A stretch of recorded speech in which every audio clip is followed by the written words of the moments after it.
সাধারণকালের ৩২তম সপ্তাহ শুক্রবার।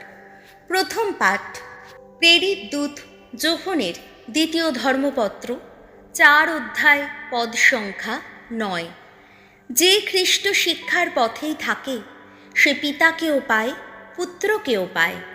মনোনিতাস পরম পিতার কাছ থেকে আমরা যে আদেশ পেয়েছি সেই মতো সত্যের পথ দিয়েই চলছে। তোমার তেমন কয়েকজন সন্তানের দেখা পেয়ে আমি খুবই আনন্দ পেয়েছি। এখন ভদ্রে, তোমার কাছে আমার একটি অনুরোধ আছে। আমি এখানে তোমার কাছে নতুন কোনো আদেশ নয়, বরং সেই আদেশের কথাই লিখছি যে আদেশ গোড়া থেকেই আমাদের প্রতি দেওয়া আছে। সেটি হলো আমরা যেন পরস্পরকে ভালোবাসি। আর ভালোবাসা মানেই তো ঈশ্বরের সমস্ত আদেশ মেনে চলা।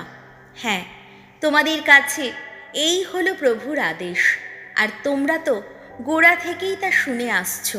তোমাদের চলতে হবে ভালোবাসারই পথ দিয়ে। সংসারে এখন এমন অনেক প্রতারক দেখা দিয়েছে যারা এই কথা স্বীকার করে না যে যীশু খ্রিস্ট সত্যিই মরদেহে পৃথিবীতে এসেছিলেন। তারাই তো সেই প্রতারক, সেই খ্রিস্ট শত্রু। তাই নিজেদের সম্বন্ধে সাবধান হয়ে থেকো তোমরা, যাতে তোমাদের পরিশ্রমের ফল শেষে তোমাদের হারাতে না হয়, বরং তোমরা যেন পুরো পুরস্কারটাই পেতে পারো। যে কেউ খ্রিস্ট শিক্ষার পথে না থেকে তার বাইরেই পা বাড়ায় সে ঈশ্বরকে পেতেই পারে না। আর যে সেই শিক্ষার পথেই থাকে সে পিতাকেও পায়, পুত্রকেও পায়। প্রভুর বাণী। শাম সঙ্গীত ধুয়ো। প্রভু, তোমার বিধান মেনে চলে যারা, ধন্য তারা। ধন্য তারা, ত্রুটিবিহীন যাদের আচরণ, সদা চলে যারা ভগবানের বিধান নীতির পথে। ধন্য তারাই, তার নির্দেশ পালন করে যারা, অন্তর দিয়ে করে চলে যারা তাঁরই অন্বেষণ। ধুয়ো। প্রভু, তোমার বিধান মেনে চলে যারা, ধন্য তারা। ওগো, অন্তর দিয়ে করে যাই আমি তোমার অন্বেষণ।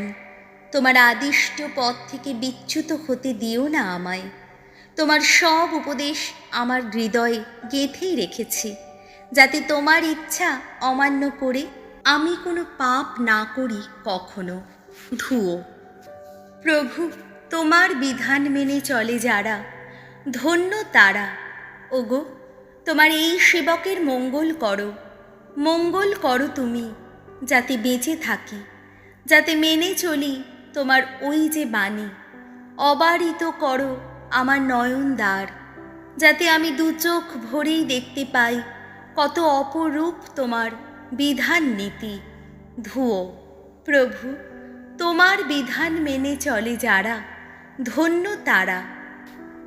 বাণী বন্দনা। জয় জয়, প্রভুর জয়। তোমরা সোজা হয়ে দাঁড়াও, তোমরা মাথা তুলেই দাঁড়াও। আর দেরি নেই, এলো মুক্তির দিন। জয় জয়, প্রভুর জয়। লুক রচিত মঙ্গল সমাচার ১৭ অধ্যায় পদ সংখ্যা ২৮ থেকে ৩৭। সেই যেদিন মানব পুত্র আবার আবির্ভূত হবেন। যিশু একদিন তাঁর শিষ্যদের বললেন, নোয়ার দিনগুলিতে যেমন ঘটেছিল, মানবপুত্রের দিনগুলিতেও ঠিক তেমনিই ঘটবে। নোয়া যেদিন নৌকোয় গিয়ে উঠলেন সেই দিন পর্যন্ত লোকদের খাওয়া দাওয়া, বিয়ে করা, বিয়ে দেওয়া সবই চলছিল। তারপর এলো মহাপ্লাবন, সকলকেই ধ্বংস করে ফেলল। আবার লোটের দিনগুলিতে যেমন ঘটেছিল তখনও ঠিক তেমনিই ঘটবে। তখন লোকদের খাওয়া দাওয়া, কেনা বেচা, গাছ পোঁতা, ঘর তৈরি করা সবই চলছিল। কিন্তু যেদিন লোট সদম ছেড়ে চলে গেলেন সেদিন আকাশ থেকে নেমে এলো আগুন আর গন্ধকের বৃষ্টি, সকলকেই ধ্বংস করে ফেলল। যেদিন মানবপুত্র আবির্ভূত হবে সেই দিনও ঠিক সেই রকমই ঘটবে। সেদিন কেউ যদি বাড়ির ছাদে থাকে আর তার জিনিসপত্র থাকে বাড়ির ভেতরে, তাহলে তা নেবার জন্যে সে যেন নিচে নেমে না আসে। তেমনিভাবে কেউ যদি মাঠে থাকে সেও যেন ঘরে ফিরে না যায়। লোটের স্ত্রীর কথা মনে থাকে যেন, যে নিজের জীবন রক্ষা করতে চেষ্টা করবে সে তা হারাবেই। এদিকে যে নিজের জীবন হারাবে সে কিন্তু তা বাঁচিয়েই রাখবে।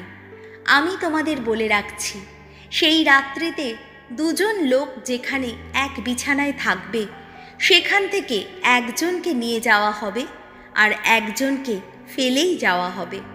দুজন স্ত্রীলোক যেখানে একসঙ্গে জাঁতা ভাঙবে সেখান থেকে একজনকে নিয়ে যাওয়া হবে আর একজনকে ফেলেই যাওয়া হবে। শিষ্যেরা তখন যিশুকে জিজ্ঞেস করলেন, প্রভু, এসব ঘটবে কোথায়?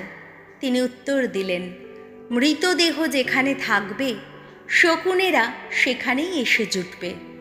প্রভু যিশুর মঙ্গল সমাচার।